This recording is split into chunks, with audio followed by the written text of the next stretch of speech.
La matinale de Radio Classique avec David Abiker. Et Christian Macarion à 7h41. Bonjour Christian. Bonjour David. C'est la nouvelle idée de Donald Trump. Il demande aux Européens d'arrêter d'acheter du pétrole russe pour mettre la pression sur Poutine et que ces mêmes Européens augmentent les droits de douane sur les produits chinois. Que veut-il ? On a parfois l'impression que l'Europe est aux yeux du président américain le plus détestable de tous les continents. Sauf, bien sûr, quand on déroule le tapis rouge sous ses pieds, comme ce sera le cas demain au Royaume-Uni, où la vieille Angleterre et son monarque lui réservent un accueil royal. Concernant la Russie, Trump a déclaré qu'il était prêt à prendre des sanctions significatives contre la Russie.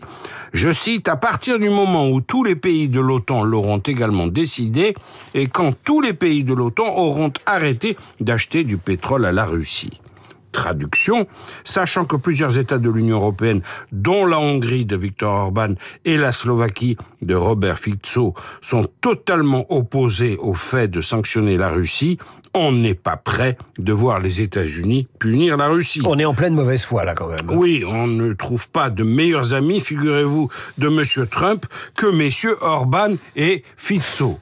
Puis, concernant la Chine, Donald Trump exige maintenant que les pays européens imposent des droits de douane de 50 à 100% à la Chine. Alors comment décrypter cette addition de diktat américain ? On aura compris que Washington accroît la pression sur l'Europe d'une manière absolument inacceptable.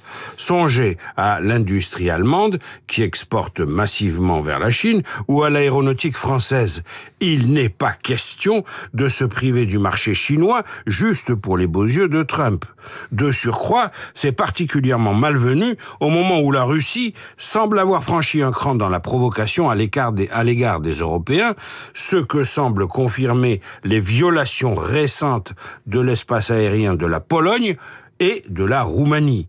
On ne peut pas imaginer un instant que la politique extérieure de l'UE soit dictée depuis Washington. Alors quelle est la faille, en tout cas en apparence, dans la ligne suivie par Donald Trump ? Eh bien, on peut même voir trois failles.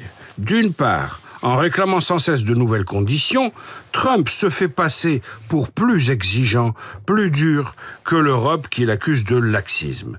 Tout cela pour masquer le fait qu'il n'a aucune envie de sanctionner davantage la Russie. C'est de la communication, pas de la stratégie. Deuxièmement, la Commission européenne doit présenter aux États membres un 19e train de sanctions dont l'objectif est d'accélérer la fin des importations de gaz russe. Nul doute qu'en reprochant aux Européens d'acheter encore du gaz russe, Trump espère bien vendre à la place du gaz naturel liquéfié américain. Petit rappel tout de même, depuis l'invasion de l'Ukraine en 2022, la part de la Russie dans les importations européennes de pétrole en provenance de Russie est passée de 26% à 3%, un effondrement. Pour ce qui est du gaz, la part de la Russie devrait être cette année de 13% contre 45% en 2022. Enfin, faire monter sans cesse les enchères à l'égard des Européens est pour l'Amérique un aveu de faiblesse. Il apparaît flagrant que les États-Unis ne parviennent pas tout seuls à faire courber les Chines à la Chine. Il leur faut nécessairement l'appui de l'Europe pour peser plus lourd. Christian Macarion pour l'Écho du Monde. Vous retrouvez cette chronique sur l'application Radio Classique. À suivre le journal Imprévisible qui nous parle de ces fictions télé ou de ces films qui ont entraîné des débats de société. Exemple avec la série Netflix Adolescence. Eh bien, il y en a d'autres, nous explique dans un instant Marc Bourreau. Radio Classique.